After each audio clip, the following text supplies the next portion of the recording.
വീണ്ടും മുഖ്യമന്ത്രി പിണറായി വിജയന് വാഴ്ത്തുപാട്ടുമായി സെക്രട്ടേറിയറ്റ് ജീവനക്കാർ. സെക്രട്ടേറിയറ്റ് എംപ്ലോയീസ് അസോസിയേഷൻ വനിതാ കമ്മിറ്റി സംഘടിപ്പിച്ച ഓണാഘോഷ പരിപാടിയിലാണ് മുഖ്യമന്ത്രി എത്തിയപ്പോൾ ജീവനക്കാർ വാഴ്ത്തുപാട്ട് പാടിയത്. നേരത്തെ പുറത്തിറങ്ങിയ ചെമ്പടയ്ക്ക് കാവലാൾ എന്ന ഗാനമാണ് വീണ്ടും മുഖ്യമന്ത്രിയുടെ സാന്നിധ്യത്തിൽ ആവർത്തിച്ചത്. പതിവ് പോലെ തന്നെ മുഖ്യമന്ത്രി വാഴ്ത്തുപാട്ട് ആസ്വദിച്ച് കേട്ട് ആനന്ദിച്ചു. കേരളം സമൃദ്ധമായ രീതിയിൽ ഓണം ആഘോഷിക്കാനുള്ള തയ്യാറെടുപ്പിലാണെന്നും നാട്ടിലാകെ സന്തോഷവും സംതൃപ്തിയും നിറഞ്ഞു നിൽക്കുന്നുവെന്നും അദ്ദേഹം സദസ്സിനോട് പറഞ്ഞു. ഒപ്പം ജീവനക്കാരുടെ കരുതലിനെ അഭിനന്ദിക്കാനും മുഖ്യമന്ത്രി മറന്നില്ല. മുമ്പ് സെക്രട്ടേറിയറ്റ് എംപ്ലോയീസ് അസോസിയേഷൻ സുവർണ ജൂബിലി മന്ദിര ഉദ്ഘാടനത്തിനെത്തുമ്പോൾ പിണറായി വിജയനെ കേൾപ്പിക്കാനായി സ്തുതിഗീതം ഒരുക്കിയത് ഏറെ ചർച്ചകൾക്കും വിവാദങ്ങൾക്കും ട്രോളുകൾക്കും വഴിവെച്ചിരുന്നു. വ്യക്തിപൂജയുമായി ബന്ധപ്പെട്ട് CPM-ൽ വിവാദം കത്തുമ്പോഴായിരുന്നു അന്ന് സ്തുതിഗീതം ഒരുങ്ങിയത്. 100ഓളം വനിതാ ജീവനക്കാർ ചേർന്ന് ചെമ്പടയ്ക്ക് കാവലാൾ, ചെങ്കനൽ കണക്കൊരാൾ, ചെങ്കൊടിക്കരത്തിലേന്തി കേരളം നയിക്കയായി, സമരധീര സമരധീര സമരധീര സാരഥി പിണറായി വിജയൻ ലാൽസലാം എന്ന പാട്ടായിരുന്നു അന്ന് പാടിയത്.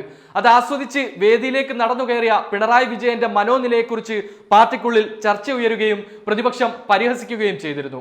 മാത്രമല്ല, ഈ ഗാനം രചിച്ച പൂവത്തൂർ ചിത്രസേനന് ജോലി നൽകിയതുമായി ബന്ധപ്പെട്ടും പിന്നീട് വിവാദം ഉയരുകയും ചെയ്തിരുന്നു. കുറച്ചു വർഷങ്ങൾക്ക് മുമ്പ് CPIM തിരുവനന്തപുരം ജില്ലാ സമ്മേളനത്തിന്റെ ഭാഗമായി പിണറായി വിജയനെ കാരണഭൂതൻ എന്ന് വിശേഷിപ്പിച്ച് മെഗാ തിരുവാതിര അവതരിപ്പിച്ചതും വിവാദങ്ങൾക്ക് വഴിവെച്ചിരുന്നു. ഇന്ന് ഈ പാർട്ടി ലോകമെങ്ങും ശോഭിച്ചിടും കാരണഭൂതൻ പിണറായി വിജയൻ എന്ന സഖാവ് തന്നെ എന്നിങ്ങനെയായിരുന്നു അന്നത്തെ മെഗാ തിരുവാതിര പാട്ടിന്റെ വരികൾ.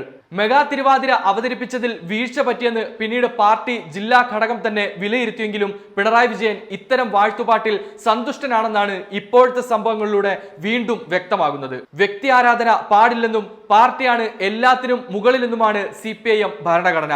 CPM നേതാവ് P ജയരാജനെ പുകഴ്ത്തിയുള്ള കണ്ണൂരിന്റെ ചെന്താരകം എന്ന് തുടങ്ങുന്ന ഗാനം മുമ്പ് പുറത്തിറങ്ങിയിരുന്നു. PJ ആർമി എന്നറിയപ്പെട്ട കണ്ണൂരിലെ പ്രാദേശിക നേതാക്കളായിരുന്നു ഇതിന് പിന്നിൽ. ജില്ലാ സെക്രട്ടറി ആയിരിക്കെ P ജയരാജനെ പ്രകീർത്തിച്ചുകൊണ്ടിറങ്ങിയ കണ്ണൂരിലെ ചെന്താരകം എന്ന പാട്ടുമായി ബന്ധപ്പെട്ട് പാർട്ടി അദ്ദേഹത്തെ താക്കീത് ചെയ്തിരുന്നു. PJ ആർമി എന്ന ഫേസ്ബുക്ക് കൂട്ടായ്മയും P ജയരാജന്റെ രാഷ്ട്രീയ ഭാവിക്ക് കരിനിഴൽ വീഴ്ത്തി. ഇത്തവണയും സംസ്ഥാന സെക്രട്ടേറിയറ്റിലേക്ക് ജയരാജനെ പാർട്ടി പരിഗണിച്ചിരുന്നില്ല. P ജയരാജൻ തഴയപ്പെട്ടതോടെ അദ്ദേഹത്തെ പിന്തുണച്ച് സോഷ്യൽ മീഡിയയിൽ വീണ്ടും പോസ്റ്റുകൾ വന്നിരുന്നു. വർത്തമാനകാല ഇന്ത്യയിൽ മറിച്ചൊരു വിധി ഉണ്ടാകും എന്ന് നിഷ്കളങ്കരെ നിങ്ങൾ ഇപ്പോഴും പ്രതീക്ഷിച്ചിരുന്നോ എന്ന M സ്വരാജിന്റെ പഴയ ഫേസ്ബുക്ക് പോസ്റ്റാണ് ജയരാജന്റെ മകൻ ജെയിൻ രാജ് വാട്സപ്പിൽ സ്റ്റാറ്റസ് ആക്കിയിട്ടത്. സ്തുതിഗീതത്തിന്റെയും വ്യക്തിപൂജയുടെയും പേരിൽ ഇത്തരത്തിൽ പല വിമർശനങ്ങൾ പാർട്ടിക്കുള്ളിൽ നിലനിൽക്കുമ്പോഴാണ് വീണ്ടും പിണറായി വിജയന്റെ പേരിൽ വാഴ്ത്തുപാട്ടെത്തുന്നത്. എന്തായാലും പതിവ് പോലെ തന്നെ അദ്ദേഹം ഇത് ഇപ്പോഴും ആസ്വദിക്കുന്നുണ്ടെന്ന് വ്യക്തമായതോടെ ഇതും ട്രോളാകുമെന്ന കാര്യത്തിൽ സംശയമില്ല. മുമ്പ് എമ്പുരാൻ എന്ന സിനിമയിൽ മെഗാ തിരുവാതിരയെ ട്രോളിക്കൊണ്ടുള്ള സീനും ചർച്ചാ വിഷയമായിരുന്നു.